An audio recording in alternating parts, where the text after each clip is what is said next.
Don, thanks for joining us. Had a chance to talk to you in July. So how's everything going with Don these days?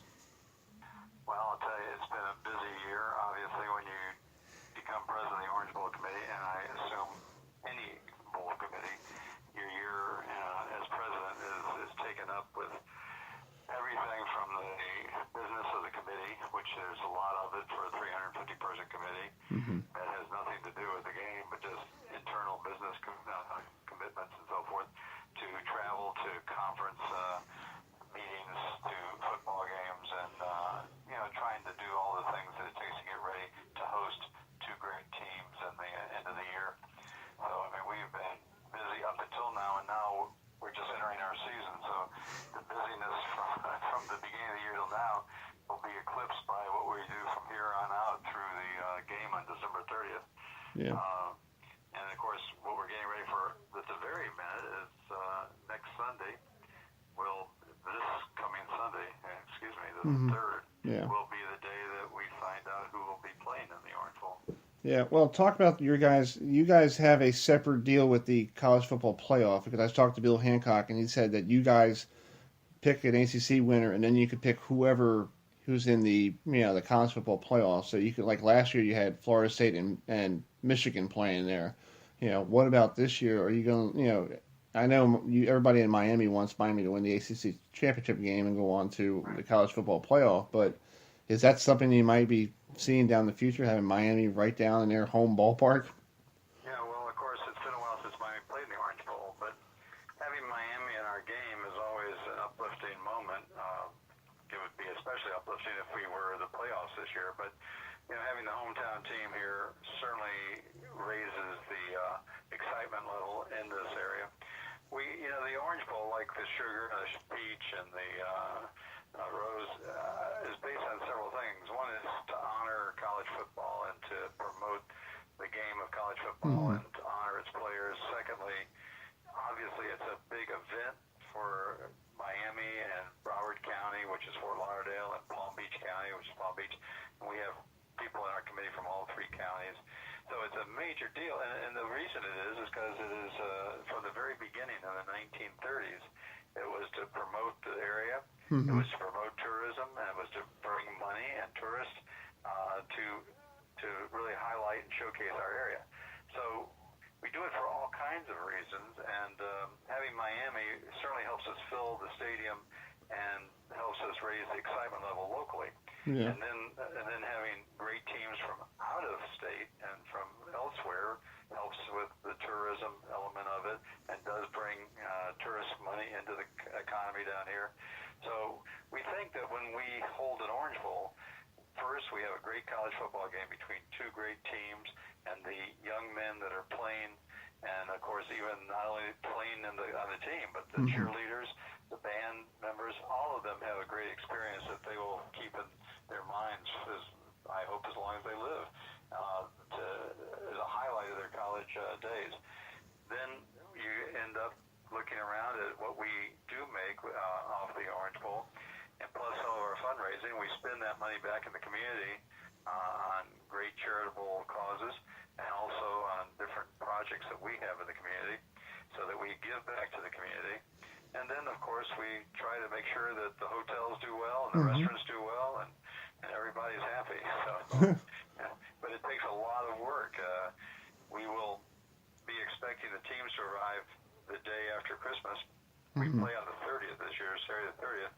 So the teams will come in, and from that moment on, we will have members, large teams of members, hosting events for the team members themselves, the young men that play on the game. And, of course, they are on a separate social track because, obviously, we aim at a social track for their age group. Right. And age-appropriate activities and so forth.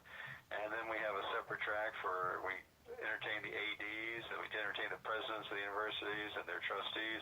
We entertain the coaches, and we make sure that their week is full from start to finish. Besides their practices and besides preparing for the game, there's very few down moments that they have, and it takes a lot of people to get that done. So we have people doing everything from working at the practice site to planning the parties and executing the parties to hosting in our hospitality rooms at the hotels where the teams are staying. So a lot of members, and by the way, we also are taking care of the press and the press corps that comes down, and then they have another hotel, and we do a whole social series of events for them. And then we take care of the game officials, and the game officials coming to town. We have another committee that is taking care of them for the 3 or 4 days that they're here. And then we also bring in ADs from the different schools that are not tied up playing their own bowl game.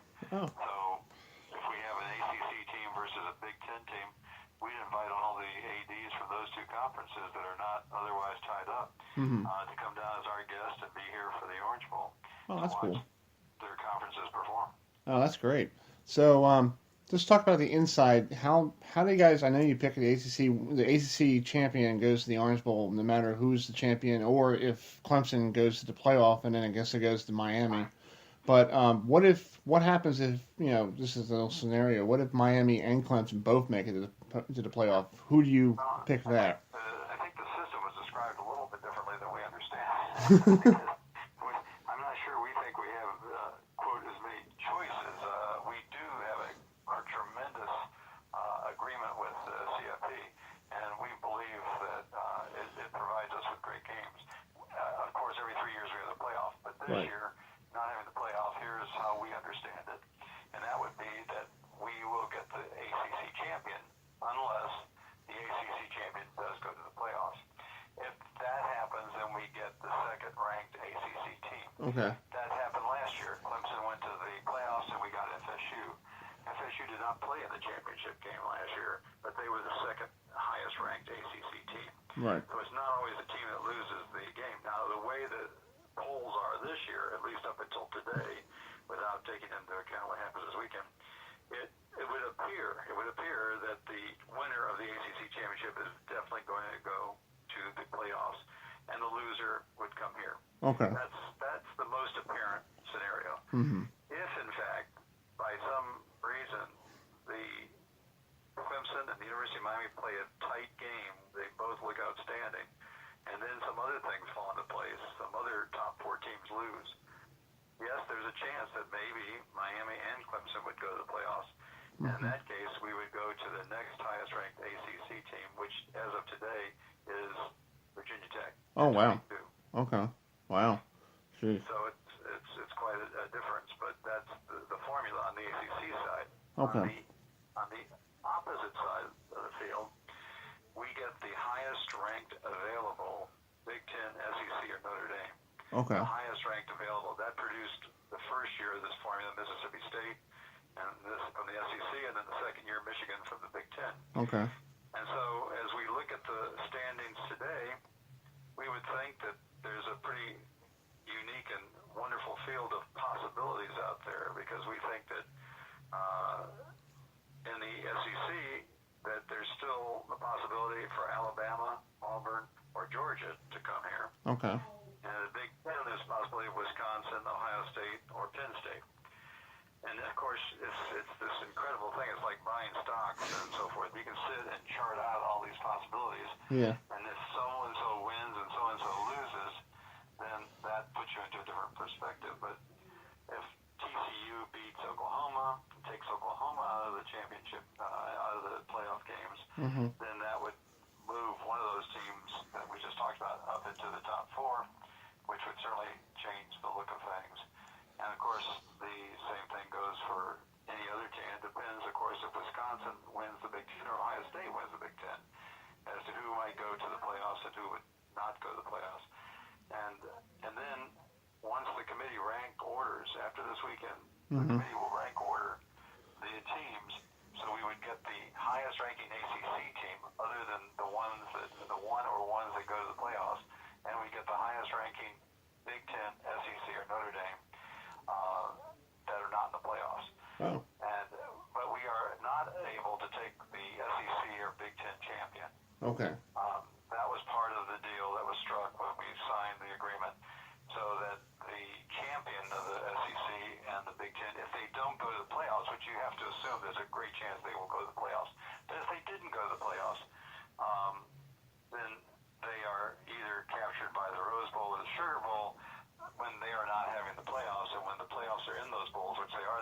Mm-hmm. they would go to one of the other, the Peach or the Cotton or the Fiesta and so forth.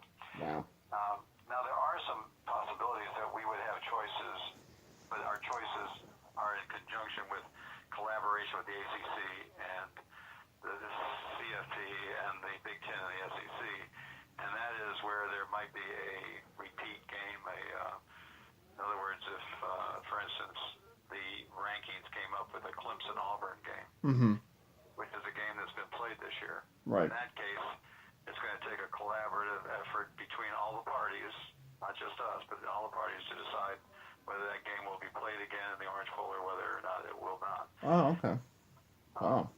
We were looking at that possibility when Notre Dame was still in the top 10. Mm-hmm. If Notre Dame, Miami fell into the position to come here, that would be a repeat game, and it would take everybody would have to get together Right. and decide what would happen. Wow. So there are some situations that would create choices other than just the ranking. Okay. Wow. But they're limited. Wow. Am I going to have a test later? I'm just. That's a lot. I'm serious. I mean, Yeah. that's the kind of thing that our CEO, Eric Bones, puts a chart up on the board, and Yeah. there's 15 different possible combinations. It's Wow. almost like a physics class. If this element interacts with this element, you get this result, and you get Yeah. the Big Bang Theory. Yeah. And so, it used to be, if you went back far enough, the Orange Bowl, like the other big bowls, picked their games. Of course, at one time we had a partnership with the Big, I think it was the Big 8 when Yeah. it started, the Big 12 it became. Yeah. And so there was always a team from the Big 8 or the Big 12 now. And then there was another team which the Orange Bowl picked. And then we got into the Bowl Alliance, and that added Yeah. an element of formula to the selection. And then we got the BCS, and that added other elements. And now CFP. So we've been through all the different kinds of formulations of Wow. getting bowl people here. And, we're a happy-go-lucky crowd. We love the teams, we love the schools, and we're very happy with whomever comes our way, and we're going to make them happy to be here. Yeah. Well, I got a question to ask you. Are you making the trip to Charlotte this weekend I am. Cool. I'll be there. I mean, God willing, I intend to leave here on Friday and be up there for the game. But I have to turn around and get up early Sunday morning and fly back because we have a pick'em party Okay. where we invite the whole football committee of the Orange Bowl to come to my house and watch the telecast and celebrate together who our teams are. And so my wife would feel really upset if I didn't come Right. home to help her entertain Yeah. these people. So we'll be gathering at the Slesnick home on Sunday afternoon, celebrating the moment and celebrating the selection.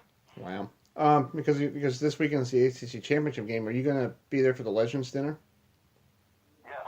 Cool. Because I'm actually going to be there as well. So my partner in crime will be there too. It's Friday night, right? Yeah, it's Friday night, so my partner in crime will be there too. So. Okay, great. Well, Yeah. I look forward to being with you all again. Yeah. It was good being with you the first time in Charlotte, and now this time. But Yeah. so we'll have a delegation there. Oh, that works. Four of us going. Cool. That works. Well, I want to let you go because I know you had a flight and you're tired and you have stuff to do and you want to take a break.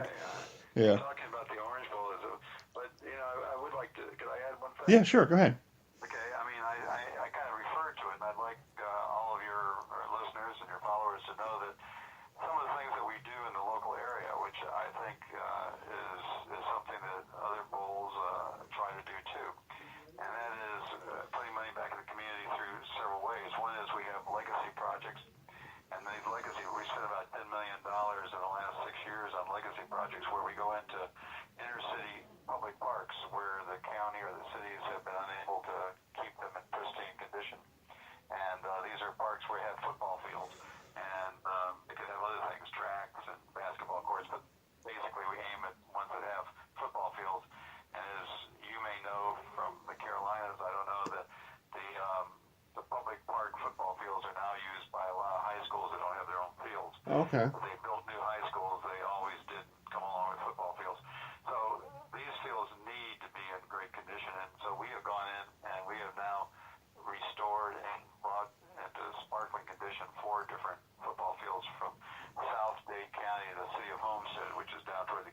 Yeah. all the way to Fort Lauderdale.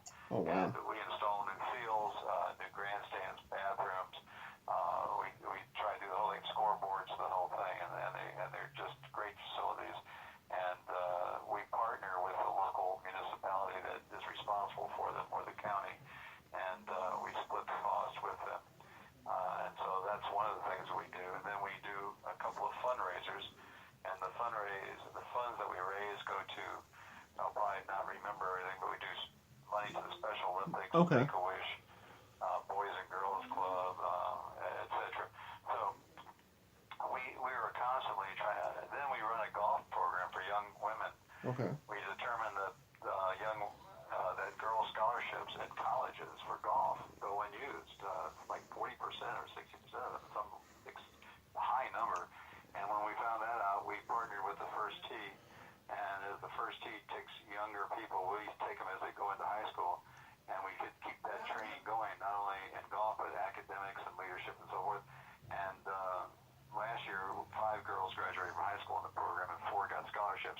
This year, great. I believe there's 20-something girls graduating, and we'll wait to see how that works for the scholarships.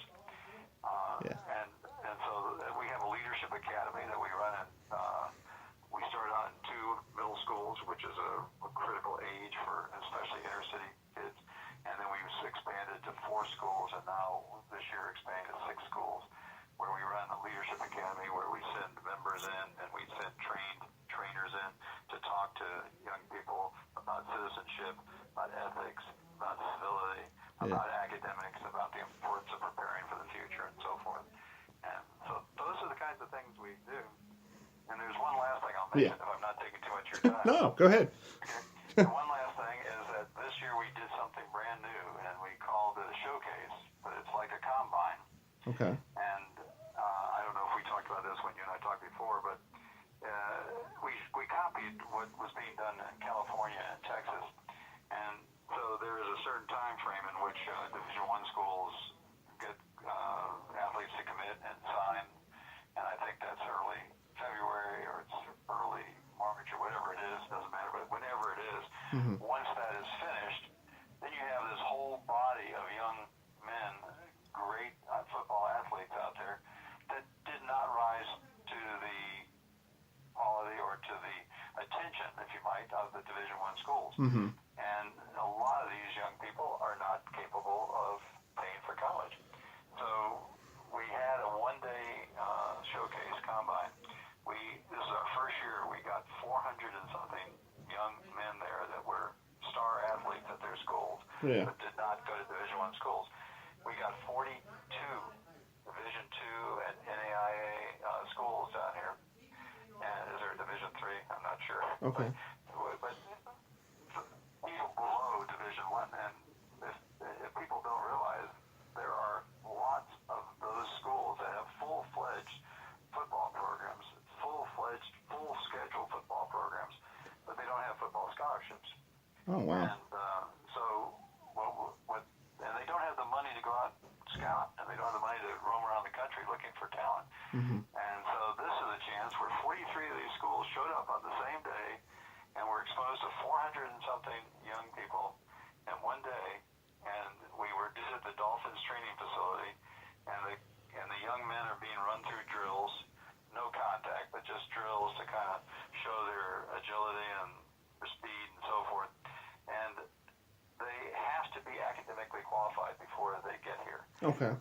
No one can come to the combine unless they're academically qualified to go to college, because they're going to get scholarships and they're going to get Pell Grants. Okay. They're not going to get football scholarships per se, but they're going to play football. And so it was amazing. And by the way, they even give 2 colored T-shirts out, one color for highly academically qualified and one for academically qualified. Okay. And it's our latest figures, because you have to kind of wait till the school year starts, that there were effectively about $1.8 million in scholarships given out that one day. Oh, wow. That's great. Which are being utilized. So in other words, it doesn't matter what they gave out that day. Those are scholarships that are actually where kids are now in school. So. Yeah. Well, Don, I hope to see you Friday night, and I hope to talk to you more. I'll be in an orange jacket. Oh, I think I probably could spot you in a whole crowd, so we'll find you And thank you for coming on tonight, and I'll see you Friday. I look forward to it. Thanks for having me on, and best wishes to everyone listening for a wonderful holiday season from the Orange Bowl Committee. Thanks, Don. Well, we'll be right back here on HerbFM Radio. Okay, bye now. All right.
All right, folks, we're going to finish the show with William Pelagic from the South Carolina Radio Network. Clemson taking on Miami. So, William, thanks for joining us tonight. Just talk about this big game. What do you think we would like to see on Saturday?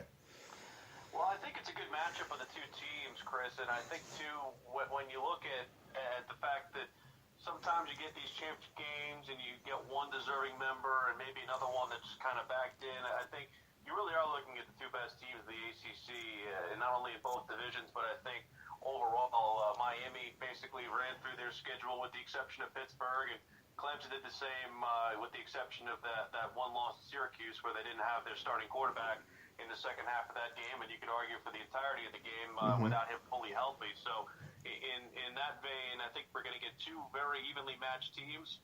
But the one thing that I would say is that Clemson is coming in playing better football than Miami. I think that the loss that Miami took against Pittsburgh not only will cause them to take a look in the mirror and maybe try to give them a little bit of a resurgence, but the fact of the matter is they're going up against a Clemson team that is steamrolling people. Yeah, they played Citadel in the penultimate week, and they played South Carolina, a team that they look not only head, shoulders, and torso above, but in my mind, Clemson has found its stride offensively, and they're playing with the kind of defensive intensity that is hard to match in this conference. Well, I was just looking at something today that Dabo Swinney's bringing his third quarterback to Charlotte because the last two times the guys won with Watson and then Boyd. So that's pretty cool that he's bringing another quarterback to win another championship. And he not only brings another quarterback, but he brings a quarterback that if you would have asked anybody who covers Clemson regularly, or at least who has seen Kelly Bryant over the course of his career, you would have had a lot of people who were doubters in whether or not Kelly Bryant would be able to stand up and lead the Tigers to the kind of success that Watson had, and even if you go back to Taj Boyd had. You know, in my mind, Kelly Bryant has grown up a lot since the spring.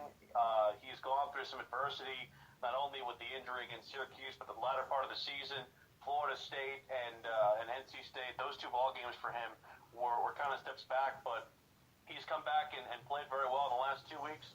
And the one thing that Clemson has proven is that, unlike with Deshaun Watson, who basically led them all the way through two college football playoff runs, one that ended up as a runner-up and the other that ended up with a championship, they don't need Kelly Bryant to play his best game in order for them to win, because not only do they have a great running game, but they have what, in my mind, is at least the best defense among the playoff contenders. I think that when you look at Clemson overall, their defensive speed and their strength up front, not only on the defensive line, but also on the offensive line, those are the things that are the backbone of this football team, whereas in previous years, you would say that the backbone is not only 1, 2, and 3, all Deshaun Watson. Yeah. Well, I was reading today, Clemson lost somebody on the defensive line because of a stinger, so is that going to affect the defense? It's linebacker Trey Lamar. He's been out for the last couple of weeks with that stinger. They've had a couple of guys who they've had kind of step in and play in his space. J.D. Davis and also James Skalski have been big, as well as Kendall Joseph and Dorian O'Daniel, who have picked up the slack among the starters there at linebacker. The one thing, though, that Dabo Swinney says, and this speaks kind of to the loss of Lamar, is that they've been able to withstand defensive losses really at any position. They've had a couple of guys on the defensive line, even Dexter Lawrence in recent weeks had not played in a couple of games because of injury, and they had guys in the defensive line step up like Albert Huggins. They've been very depleted in the secondary. They'll have one of their secondary guys out against Miami this week as Mark Fields retweaked an ankle that he had injured earlier in the season, and he'd been out for a couple of weeks leading up to the game against South Carolina. Played in the Gamecock game, but ends up look like he's not going to play against Miami. But they've been very depleted in the secondary and had guys step in and perform admirably. And Dabo Swinney has said that they have the best competitive depth and the best functional depth that he's had on the defensive side of the football in his career at Clemson. Not only do they have guys who can come in and step in, they can come in and step in and perform admirably. And I think that the loss of Lamar shouldn't be the reason that Clemson fails to win against Miami. They have plenty of depth behind him. Not only a linebacker. Linebacker is probably the deepest position on the football team, not named running back. Yeah. Well, Will, I hope are you making the trip to Charlotte this weekend? I will be there. It's I've been to a couple of championship games in the Big 12 and the SEC, but it's my first ACC championship game, and I'm excited to see what the atmosphere is like. There should be a lot of Clemson fans who make the very relatively short trip up from Clemson, but I'm also expecting to see some Miami fans. Despite the loss last week, I'm sure people from Miami have kind of made their plans not only to see what Miami can do, but just to celebrate the resurgence of a program that Dabo Swinney said earlier in the week. Our league is good when Miami is good. Yeah, that's true, and Miami has been good for a very long time, so that's good for the league. Really is. Absolutely. Yeah. Well, Will, I hope to see you Friday. I'll see you hopefully there, and we'll talk to you face to face. So you don't hear my voice on the phone. You could hear the voice and the face at the same time. That'll be great. Looking forward to seeing you, Chris, and looking forward to seeing a good game this week. All right. Thanks, Will, and I'll see you Friday. Thanks, man. All right, man. So we'll be right back here on HerbFM Radio. My eyes are getting weary. My back is getting tight. I'm sitting here in traffic on the Queensboro Bridge tonight. But I don't care, 'cause all I want to do is cash my check and drive right home to you. 'Cause baby, all my... Wrap up the show with our interview we had with Dorian McDaniel, who is a linebacker from Olean, Maryland. So we're wrapping up the show. Thanks for joining us tonight, and I hope you guys enjoyed this interview with Dorian, and we'll see you from Charlotte this weekend. That, you gotta love technology. You gotta love it. All right, you ready to go? Yes, sir. All right. Hello, everybody. I'm here with Dorian O'Daniel, who is from this area. We're HerbFM Sports Radio. We're from Baltimore, and he's from Olean, Maryland. So, Dorian, thanks for joining us. Just talk about your season so far. You're up for the finalists for the Buckus Award. So what does that mean for you? It's crazy, just my whole journey here at Clemson has been crazy, just from being patient and just waiting for my opportunity to present itself.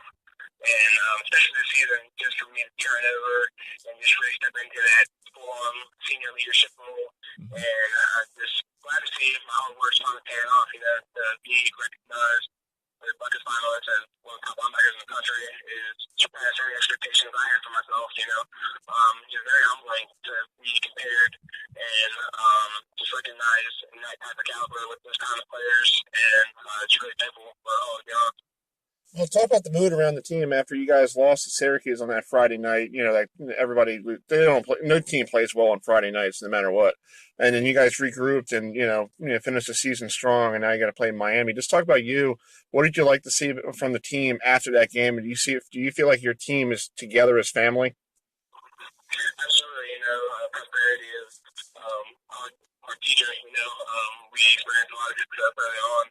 And after that loss, guys really had to reevaluate and look themselves in the mirror and kind of ask themselves what kind of player, leader, team we wanted to be. And as far as leadership, I feel like guys responded very well.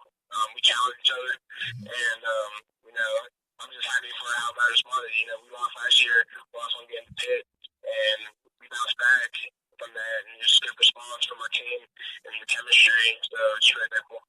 We'll talk about this weekend's game against Miami. They got a good running game. Malik Wazir is a good quarterback. He took over for Bry Kayak from last year for this year and all that stuff. What do you guys have to do to contain that Miami offense? Like, I know in Miami sometimes you could start out real fast and sometimes they could start real slow. So what do you guys have to do to contain that offense? Also, just play sound and play discipline. You know, they like get a running back involved in the pass game, like screens, and shots. So ultimately, just executing our game plan. You know, the coaches give us to execute and just play sound. We can't have too many mental errors, big plays, give it up, and just kind of limit. We try to make them one-dimensional. You know, if we take away the run, force them to throw, or vice versa, that will give us the best chance. Well, you're a kid from Maryland, so how did Clemson get on your radar? Because I know you graduated from there. You're a redshirt graduate now. How did Clemson get on your radar as a kid growing up in the D.C. area? Well, to be honest, Clemson really wasn't on my radar much during the recruiting process. If some things happened early on whenever I missed out on from school, I wanted to visit it or something like that. And then I knew I always had the Clemson offer, and then I didn't know too much about it per se. And then they started recruiting me a little more, and I decided to take a visit. Come to school. They don't have a bad reputation, so I visited. And down here in Clemson, as cliche as it sounds, people always say, once you visit, you just kind of know. And sure enough, that was the case. I visited my junior year, and because I didn't want to miss out on, a great school like Clemson, I decided to get in early and, didn't have to worry about any other distractions going forward. Well, Dorian, I know you're a busy guy. I thank you for joining me this afternoon. I hope to see you this weekend down there in the ACC Championship game, and good luck. And I know everybody up here in Maryland is probably going to root for you and, all that stuff, and see you could bring home another ACC title to the University of Clemson. Thanks for having me. All right. Thanks, Dorian. Thank you, buddy. See you later.